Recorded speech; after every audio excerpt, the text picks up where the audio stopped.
the growth of the black rhino population, I think, tells a really important story that conservation efforts have made a real difference and helped a species that was in severe decline to not only stabilize and stop declining, but to actually increase over time. Welcome to Nature Breaking, a World Wildlife Fund podcast focused on the news and trends affecting our natural world and the people and species who call it home. I'm Seth Larson, and today, in honor of World Wildlife Day, I'll be joined by my colleague Hayley Lawton for another edition of our Headlines and Trendlines series. World Wildlife Day is celebrated every year on March 3rd, and it's a moment to raise awareness about the plight of species around the globe and motivate people to think about how they can make a difference. But we know there's plenty to be stressed out about in the world right now, so rather than use this time to talk about the decline of wildlife, we'll be focusing on some positive stories of species that have bounced back thanks to conservation efforts. Our hope is that by sharing these uplifting stories, you might feel more hopeful that conservation efforts can make a difference and spread that positivity by sharing this episode with your friends, family, and social networks. Let's use this day to remind the world that we can, and indeed we have, made huge strides towards saving nature in many key places. And we can keep doing more if we stay committed. And here's one more small thing you can do to help. Give this episode a like on YouTube or rate our podcast on Apple or Spotify. Doing so really helps the algorithms on those platforms spread the show to more viewers and listeners, and that makes our work more impactful. Now with that, I'm going to bring in my co-host for today, Hayley Lawton. All right, Hayley, welcome back to Nature Breaking. It's so good to have you again today. Hey, Seth. Thank you for having me. So before we talk about World Wildlife Day, whenever I have you, I like to start off with something a little lighter. And last time we talked about your opportunity that you had last year to meet a cheetah in the wild, or to see a cheetah in the wild. And I know you mentioned that cheetahs were your favorite animal. So today I wanted to ask, which animal would you most want to see next that you haven't seen already? That's a hard question. But I think I would say koala bears because they're so cute. Even though they may not be as cuddly as they seem, but right. They're very cute, and it would just be so cool to see them in person. Yeah, I think I don't know, I'm not an expert on koala bears, but my impression is always that they appear to be really cute and cuddly, but in actuality, they can be kind of grumpy, right? Yeah. But what about you? Do you have a favorite animal? Yeah, my favorite animal going back to when I was a kid was always whales. I think I had an obsession with dinosaurs when I was 5 or 6 years old, like every kid. And once I got out of the dinosaur phase, I got really interested in whales because they're like the biggest creature that's currently still living on this planet. And blue whales are the biggest. So I've always wanted to see one. I did get to go on a sightseeing trip off the coast of New England when I was in grade school to go out on a whale watch trip, and we saw a bunch of humpback whales. And were you able to see any of the whales breaching?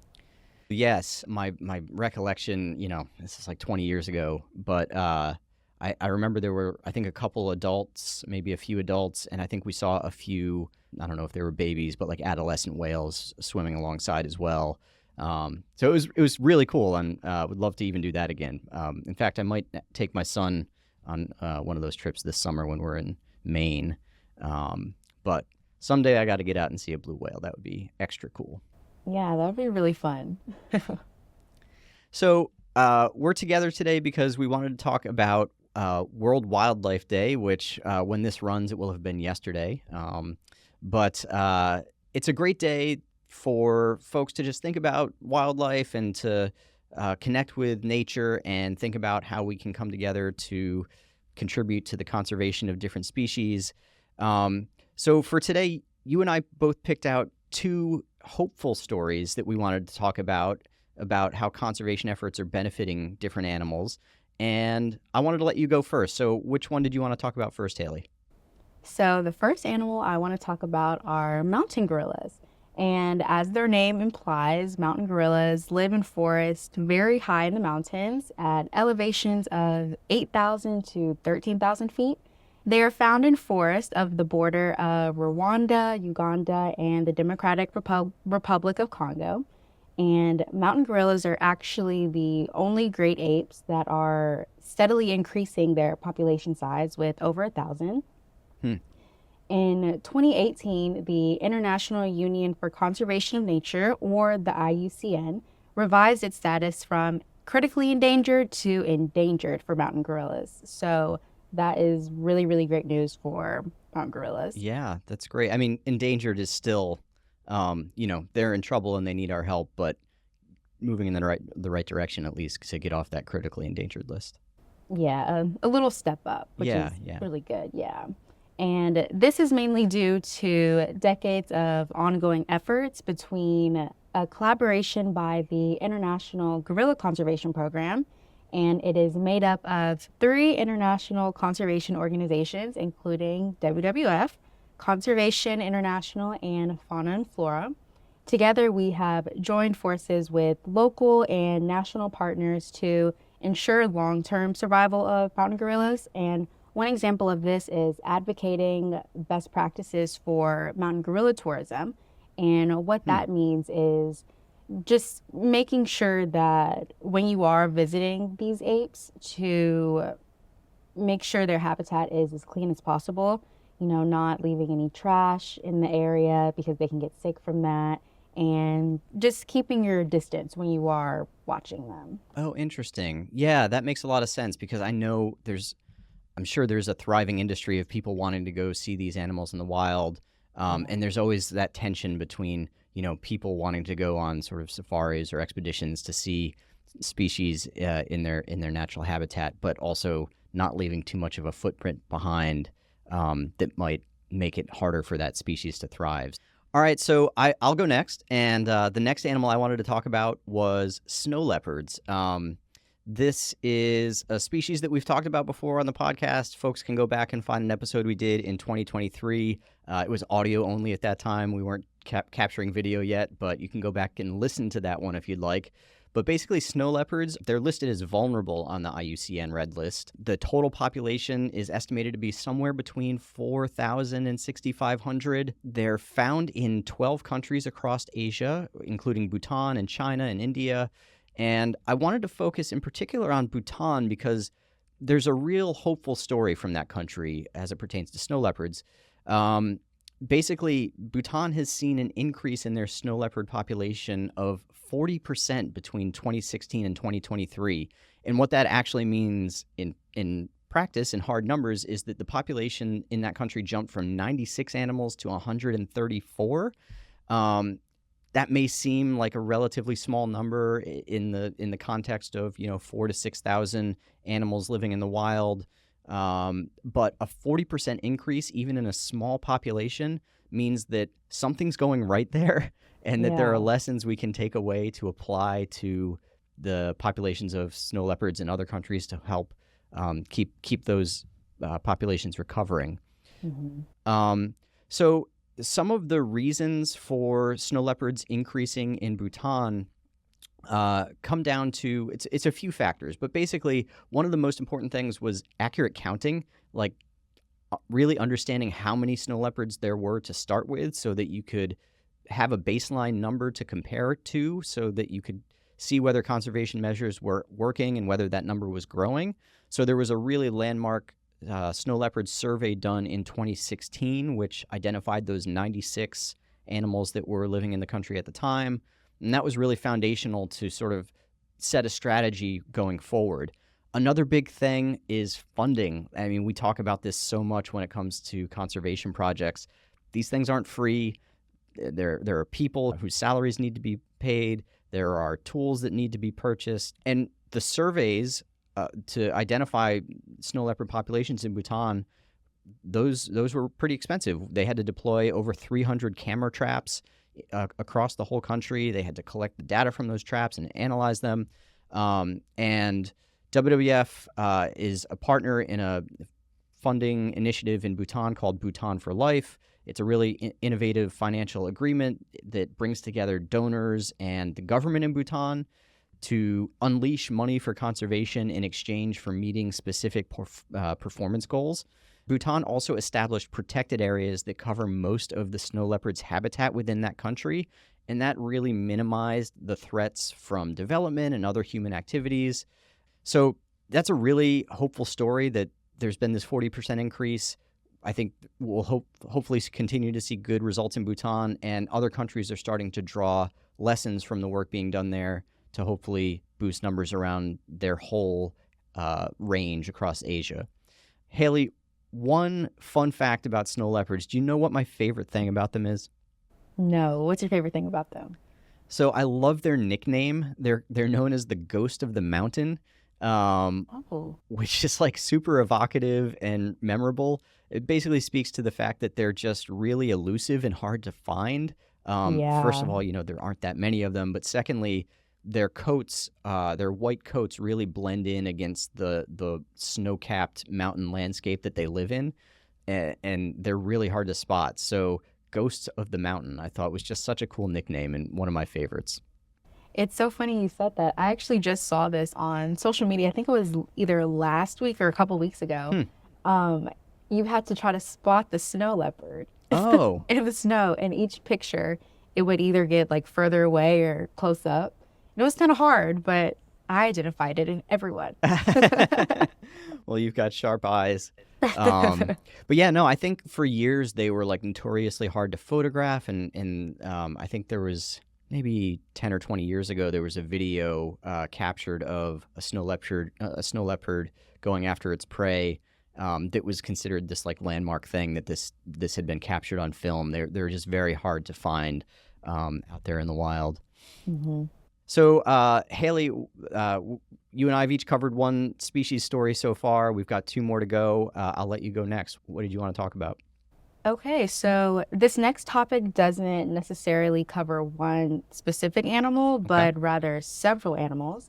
You mentioned camera traps, and this story also has very cool camera traps involved.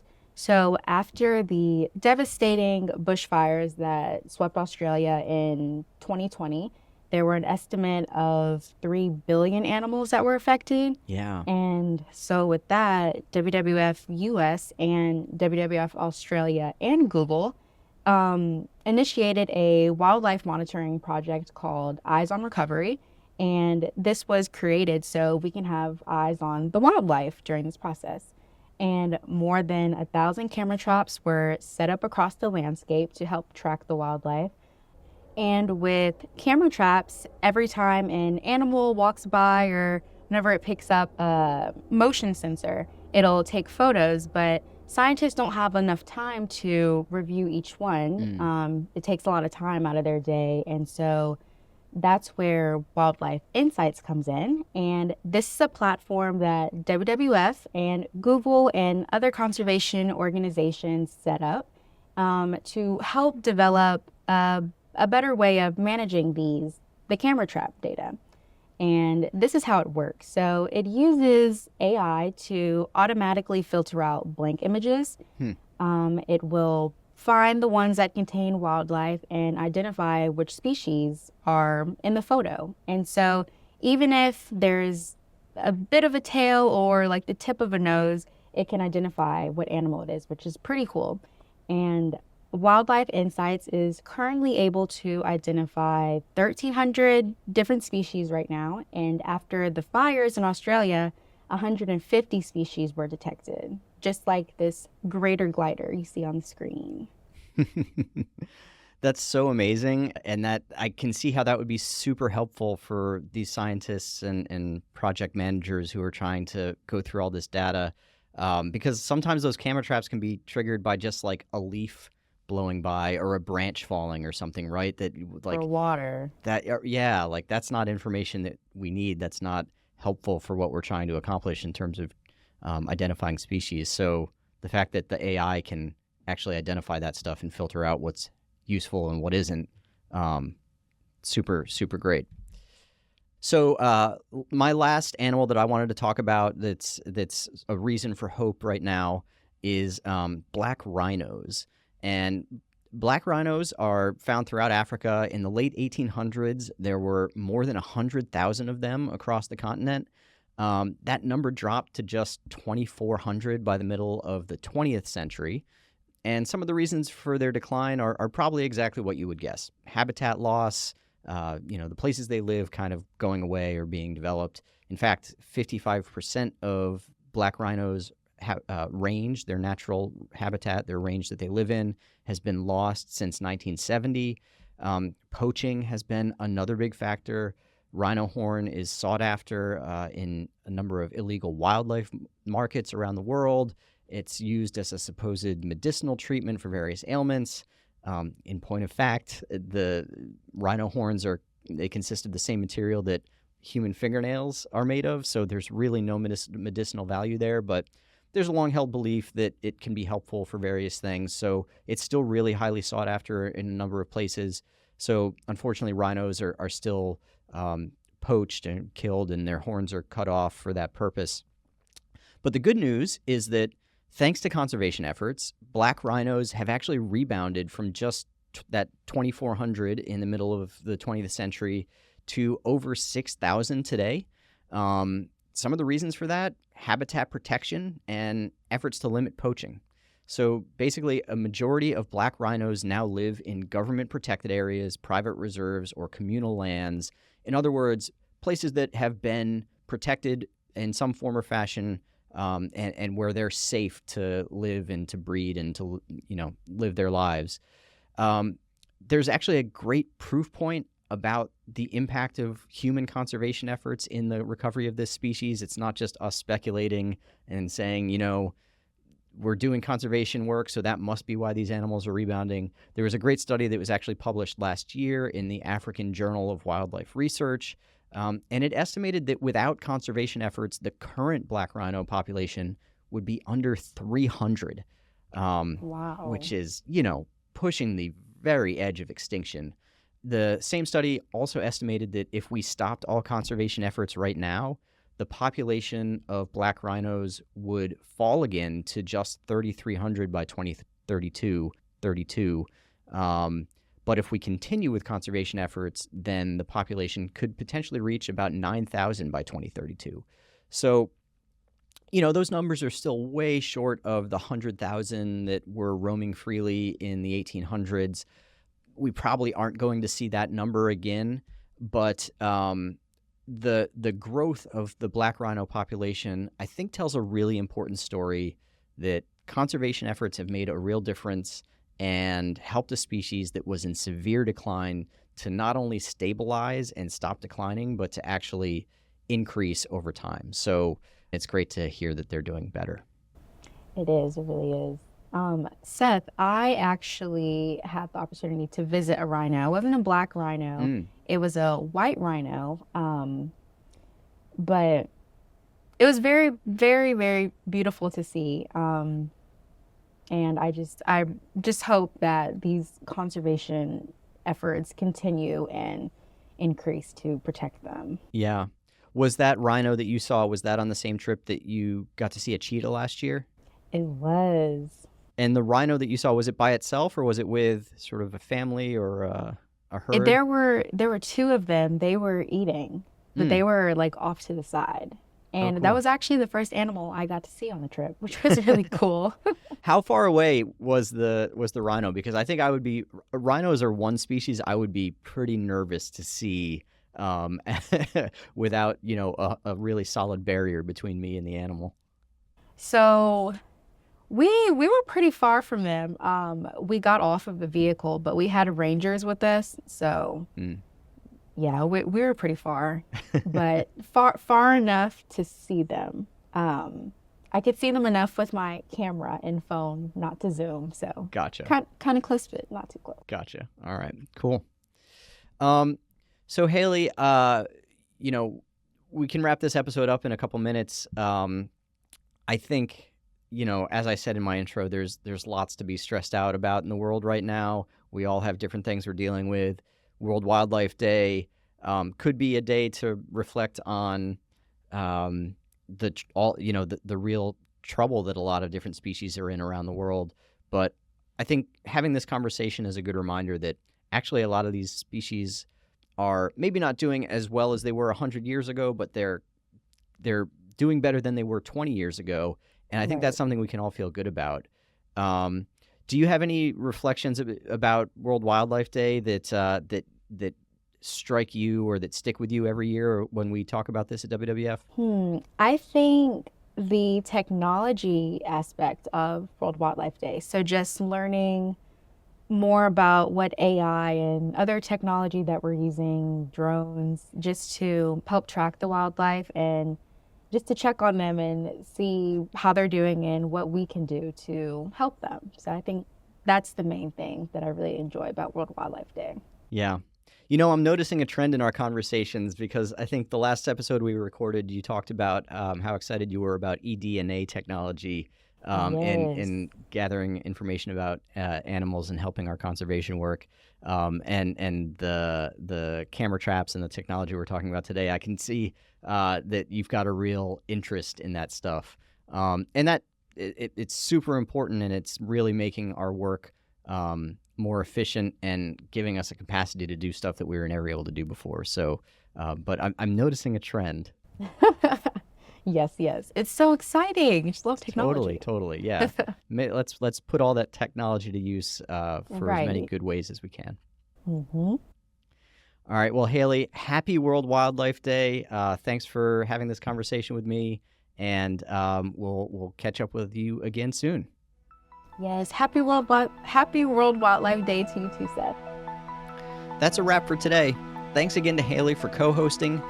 From gorillas to snow leopards and rhinos, there are so many positive stories in the world about how people are making a difference for wildlife. And I loved spending this time today diving into a few of those stories for World Wildlife Day. I hope this episode brought a little levity into your day. And if it did, please do take a moment to like this episode on YouTube and rate the show on other podcast apps. We are really grateful for your time and engagement as a listener, and together, let's keep building a more sustainable future.